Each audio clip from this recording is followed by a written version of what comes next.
الحمد لله رب العالمين والصلاة والسلام على سيد الأنبياء والمرسلين محمد وآله وأصحابه أجمعين اما بعد۔ قابل احترام بزرگوں اور بھائیوں، مسائل کا جو عنوان گزشتہ دو نشستوں سے خاص کر چل رہا ہے وہ اذان سے متعلق مسائل آپ حضرات کے سامنے ذکر کیے گئے۔ پہلے اذان کی فضیلت کیا ہے، اذان دینے والے کے فضائل کیا ہے، وہ آپ حضرات کے سامنے ذکر کیا گیا۔ اس کے بعد گزشتہ نشست میں اذان سے متعلق جو مسائل عموماً پیش آتے ہیں وہ بیان کیے گئے۔ اس موقع پر بالکل مختصر 5-6 چند مسئلے ہیں اقامت سے متعلق، اس کو آپ ذہن میں رکھیں، زیادہ کوئی تفصیلی مسائل اس میں نہیں ہیں۔ پہلی بات یہ ہے، جیسے اذان کے بارے میں آپ نے سنا تھا کہ 5 وقتہ نمازوں کے لیے اذان دینا ضروری ہے، بعض نے سنت مؤکدہ، بعض نے واجب کے قریب کہا تھا۔ تو اسی طرح اقامت کا مسئلہ بھی ہے کہ اقامت بھی 5 نمازوں کے لیے اور جمعہ کے لیے سنت مؤکدہ ہے۔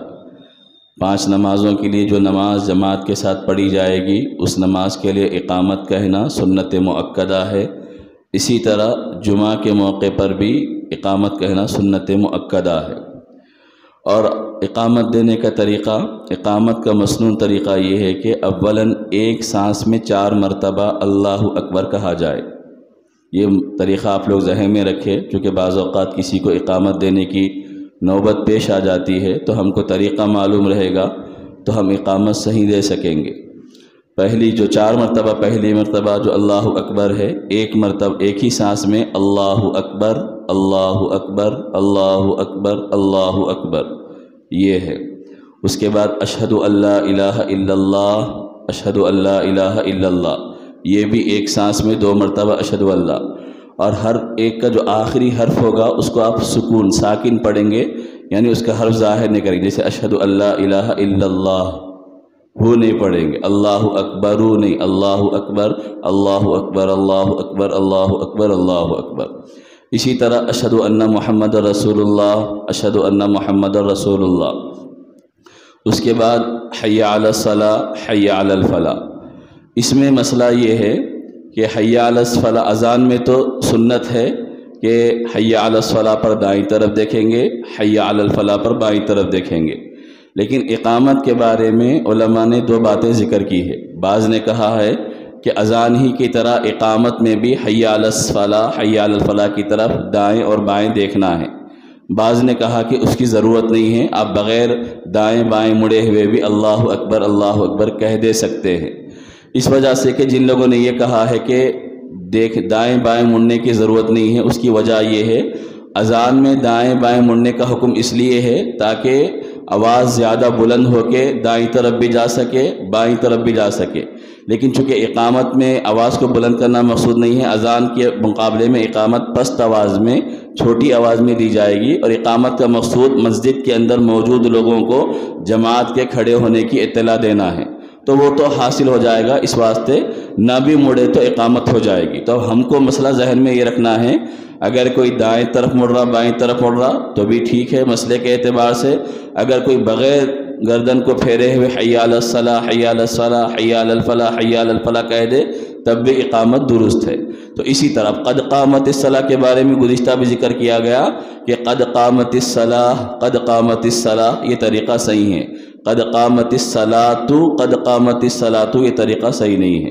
اس کے بعد اللہ اکبر لا الہ الا اللہ، یہ اقامت کا طریقہ ہے۔ اذان کے مقابلے میں آہستہ آواز میں اقامت دی جائے گی، اذان کے مقابلے میں تھوڑا جلدی اقامت دی جائے گی، اذان ٹھہر ٹھہر کر دی جائے گی، لیکن اقامت ٹھہر ٹھہر کر نہیں بلکہ تھوڑا روانی سے دیں گے۔ اب اس میں ایک مسئلہ آگے بڑھنے سے پہلے آپ تھوڑا سا ذہن میں یہ بھی رکھیں، گزشتہ جب اذان کی دعا کا معاملہ آیا تھا مسئلہ کہ اذان کے بعد دعا پڑھنا چاہیے، تو بہت سے لوگوں کو دیکھا جاتا کہ اذان ہونے کے بعد ہاتھ اٹھا کر دعا کرتے ہیں، اذان ہونے کے بعد ہاتھ اٹھا کر دعا کرتے، تو اس میں یہ ہے کہ اذان کے بعد ہاتھ اٹھا کر دعا کرنے کی ضرورت نہیں ہے، بغیر ہاتھ اٹھائے کہ آپ دعا پڑھیں گے۔ اذان ہو گئی، اللہم رب هذه الدعوة التامة والصلاة القائمة آت محمدا الوسیلة والفضیلہ وبعثه مقاما محمودا الذی وعدته انک لا تخلف المیعاد، بغیر ہاتھ اٹھائے کہ اذان کے بعد کی دعا پڑھیں گے۔ علماء نے ان دعاؤں کو احوال متواردہ میں لکھا ہے، یعنی ایسی دعائیں کہ جن دعاؤں کے موقع پر ہاتھ اٹھانے کی ضرورت نہیں ہے ان میں سے دعا ہے۔ جیسے آپ کھانا کھاتے وقت دعا پڑھنے کا ہے تو کھانا کھاتے وقت ہاتھ اٹھا کر دعا نہیں پڑھتا، کھانے کے بعد دعا پڑھنا ہے، کوئی کھانے کے بعد ہاتھ اٹھا کر دعا نہیں پڑھتا، بیت الخلاء جانے کی دعا ہے، بیت الخلاء جانے سے پہلے کوئی ہاتھ اٹھا کر دعا نہیں پڑھتا، بیت الخلاء سے نکلنے کی دعا ہے، بیت الخلاء سے نکلنے کے بعد ہاتھ اٹھا کر دعا نہیں پڑھتا، سوتے وقت دعا پڑھنے کا ہے، سوتے وقت کوئی ہاتھ اٹھا کر دعا نہیں پڑھتا، سو کے اٹھنے کی دعا ہے، سو کر اٹھنے بعد کوئی ہاتھ اٹھا کر دعا نہیں پڑھتا۔ تو یہ اذان کے بعد کی دعا بھی انہی دعاؤں میں شامل ہے کہ جن کے بعد ہاتھ اٹھانے کی ضرورت نہیں، بس دعا پڑھ لیں گے ہم زبان سے۔ یہاں پر ایک مسئلہ ذہن میں یہ بھی رکھے کہ جمعہ کے دن جو امام ممبر پہ چڑھنے کے بعد دعا اذان دی جاتی ہے، اس موقع پر بھی بعض لوگ دعا کرتے ہیں، چونکہ حدیث میں ہے کہ امام جب خطبے کے لیے ممبر پہ چڑھتا ہے تو اس خطبے سے لے کر خطبہ ختم ہونے تک دعا قبول ہوتی ہے۔ اس میں دعا دل ہی دل میں کرنے کا ہے، ہاتھ اٹھا کر دعا کرنا نہیں ہے۔ اس وقت بھی بعض لوگ ناواقفیت کی وجہ سے جب امام دوسرے خطبے کے درمیان بیٹھتا ہے، کچھ وقفہ کرتا ہے، تو اس وقت ہاتھ اٹھا کر دعا کرتے ہیں، وہاں پر بھی ہاتھ اٹھا کر دعا کرنا نہیں ہے، زبان سے زور سے دعا کرنا بھی نہیں ہے، اور خطبے کی اذان کا جواب دینا بھی نہیں ہے۔ جمعہ کے خطبے کی جو دوسری اذان ہوتی ہے اس کا جواب بھی زبان سے نہیں دیں گے آپ، دل ہی دل میں بس۔ اقامت کا البتہ جواب دینا ہے، جیسے اذان کا آپ جواب دیے تھے تو حی علی الصلاۃ حی علی الفلاح پر لا حول ولا قوت الا باللہ پڑھنا ہے۔ اقامت میں قد قامت الصلاۃ پہ اقامہ اللہ و ادامہ، اس کا مطلب یہ ہے کہ اللہ اس سلسلے کو قائم دائم رکھے، اقامہ اللہ و ادامہ۔ اقامت کے وقت اقامت کا جواب دینا بہتر ہے، مستحب ہے، آپ دے لیں، لیکن قد قامت الصلاۃ پر اقامہ اللہ و ادامہ۔ الصلاۃ خیر من النوم میں صدقتا و بررتا، صدقتا و بررتا، اس کا مطلب یہ ہے کہ مؤذن نے جو کہا ہے کہ نماز نیند سے بہتر ہے، وہ بالکل سچ کہا ہے، اور نیکی کی بات تم نے کہی ہے، وہ اس کا ترجمہ ہوتا ہے۔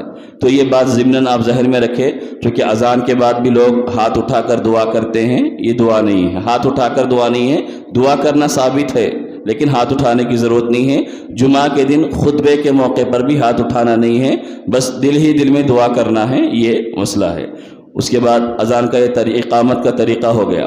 اقامت سے پہلے بعض اوقات یہ بھی ہوتا ہے کہ لوگ اس طرح ہاتھ بن کے کھڑے ہوتے ہیں، یہ طریقہ بھی غلط ہے، اور ایسے ہاتھ بن کے کھڑے ہوتے ہیں، یہ طریقہ بھی غلط ہے۔ اقامت جب دی جا رہی ہو تو اپنے ہاتھوں کو چھوڑ دے، بس ہاتھ بننا لازم نہیں ہے، نہ اوپر بننا لازم ہے، نہ نیچے بننا لازم ہے۔ اس کو بعض لوگ ضروری سمجھتے، اقامت کے وقت پیراں چیر کے پورا ہاتھ یوں بن کے ٹھہرے ہوئے رہتے، یہ طریقہ نہیں ہے۔ بس اقامت کے وقت آپ کے کھڑے ہونے کا طریقہ یہ ہے ہمارے کہ ہم اپنی حالت پر کھڑے ہو جائے، ہاتھوں کو چھوڑ کر۔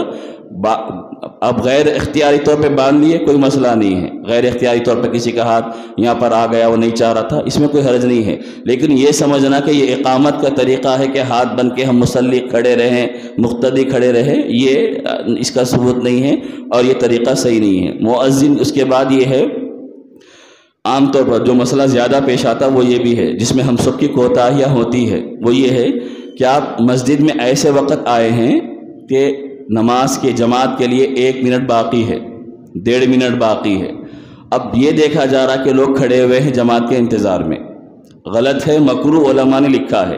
اگر کوئی شخص مسجد میں ایسے وقت پہنچا کہ جماعت کھڑے ہونے میں 1 یا آدھا منٹ باقی ہے، تو ایسے شخص کو چاہیے کہ بیٹھ کر انتظار کرے، کھڑے کھڑے جماعت کھڑی ہونے کا انتظار کرنا مکروہ ہے۔ اس مسئلے کو ذہن میں رکھے، ہمارے پاس سب سے کوتاہی ہو رہی ہے کہ ہم جماعت کے وقت مسجد میں آ رہے اور دیکھ رہے گھڑی میں کہ 60 سیکنڈ شروع ہو رہے یا اس سے پہلے کا ٹائم باقی ہے، یہاں پر آ کے کھڑے ہو جا رہے، یا مؤذن کے بازو کا کے ہم کھڑے ہو جا رہے۔ آپ کو ٹائم ہے، 30 سیکنڈ بھی باقی ہے، آپ آ کے اپنی جگہ بیٹھ جائیے۔ یہ اذان جماعت کے ادا کرنے کا احترام کرنا ہے۔ آپ چو طرف کھڑے ہوئے لوگ اذان کو 1 منٹ باقی ہے، 1.5 منٹ باقی ہے، یہ مکروہ ہے، ہم لوگوں کو اس طریقے کو ترک کرنا چاہیے، چھوڑ دینا چاہیے۔ مؤذن کے علاوہ کسی اور کا اقامت کہنا، تکبیر کہنا، اصل یہ ہے کہ جو اذان دے وہی تکبیر بھی کہے، جو اذان دے وہ تکبیر بھی کہے، لیکن اذان دینے والا اگر کسی کو اجازت دے دے اپنی طرف سے تو وہ تکبیر کہہ سکتا ہے، اقامت کہہ سکتا ہے، اس میں کوئی حرج نہیں ہے۔ لیکن اذان دے، مؤذن اذان دے دے، اس کے باوجود کوئی دوسرا آ کر زبردستی اقامت کہے تو یہ بہتر طریقہ نہیں ہے۔ اقامت جہاں دی جائے گی وہ پہلی صف میں بھی دے سکتے ہیں، اگر موجود آدمی نہیں ہے دینے کے والا، پہلی صف میں کوئی دینے کے قابل نہیں ہے، دوسری صف میں کھڑا ہوا ہے کوئی دینے والا تو وقت ضرورت وہاں سے بھی دے سکتے ہیں۔ کوئی امام کے بالکل بازو کھڑا، پیچھے کھڑا ہوا نہیں ہے، کچھ فاصلے پہ کھڑا ہوا ہے تو ایسے وقت وہ آدمی بھی دے سکتا ہے۔ ہم یہ سمجھتے ہیں کہ بعض اوقات بالکل امام کے پیچھے ہی کھڑے ہو کر اقامت کہنی چاہیے، ایسا کوئی لازم اور ضروری نہیں ہے۔ اگر تکبیر دینے والے کو، اقامت دینے والے کو امام کے پیچھے جگہ نہ ملے، بالکل برابر میں وہ دائیں بائیں کچھ فاصلے سے کھڑے ہو جائے تو اس موقع پر اس کو بھی اجازت اور اختیار ہے کہ اس طرح وہ اقامت کہہ سکتا ہے۔ اب یہ تو مسائل اقامت وغیرہ کے ہو گئے۔ اس میں ایک مسئلہ ہم لوگوں کو ذہن میں یہ رکھنا بھی چاہیے کہ بعض لوگ گھر کی بیل یا موبائل کی رنگ اذان کی رکھتے ہیں، یہ اس سے علماء نے منع کیا ہے، یہ اذان کے احترام کے خلاف ہے۔ آپ موبائل میں رنگ رکھ رہے، جہاں دیکھو جب نعتیں شروع ہو جا رہی یا دعائیں شروع ہو جا رہی یا پھر اذان شروع ہو جا رہی تو یہ بے جگہ استعمال کرنا ہے۔ عام طور پر موبائل کی رنگوں میں بھی ہم لوگ نعتیں رکھ لیتے ہیں، یہ نعت کا صحیح جگہ استعمال کرنا نہیں ہے۔ نعت بیل اس واسطے رکھی جاتی تاکہ آپ کو الارم کرے، آپ کو بیدار بتائے کہ آپ کا فون آ رہا، یا گھر میں کوئی بیل لگا رہا تو اس کا مقصد یہ ہے کہ کوئی باہر آپ کو کھٹکھٹا رہا، آپ سے ملنا چاہ رہا۔ تو اذان یا نعت یا قرآن کی آیتیں اس واسطے نہیں ہیں کہ آپ اس کا غلط جگہ استعمال کریں، احترام ہے۔ اسی وجہ سے علماء نے یہ بھی لکھا ہے کہ اگر آپ ہوٹل میں اذان صبح کے وقت قرآن کی کیسٹ لگا دیے، اب اس کے بعد لوگ باتوں میں لگے ہوئے، سگریٹ پینے میں لگے ہوئے، غیر ضروری چیزوں میں لگے ہوئے ہیں، تو یہ بھی قرآن کی تلاوت کی توہین ہے۔ لگانے والا کم از کم بیٹھ کر کچھ دیر، آدھا گھنٹہ یا 15 منٹ احترام کے ساتھ سن لے، اس کے بعد پھر وہ آگے برکت ان چکے بعد لگاتے ہیں، چلو اچھی بات ہے آپ لگائیے تاکہ اس کی برکت ظاہر ہو، آپ احترام سے بیٹھ کر سنیے۔ تو اسی طرح موبائل میں نعت لگا لے رہے یا اذان لگا لے رہے تو یہ مناسب نہیں ہے۔ نارمل رنگ رکھنی چاہیے، گانے وغیرہ کی بھی رنگ سے بچنا چاہیے کہ چونکہ مسجد میں بچ جائے یا دوسری جگہ بچ جائے تو توہین ہوگی۔ تو یہ چند مسائل تھے جو اقامت سے متعلق ذکر کیے گئے۔ اللہ تبارک و تعالی ہم تمام کو صحیح علم، صحیح عمل کی توفیق عطا فرمائیں۔ سبحان اللہ وبحمدہ، سبحانک اللہم وبحمدک، ونشہد ان لا الہ الا انت، ونستغفرک ونتوب الیک۔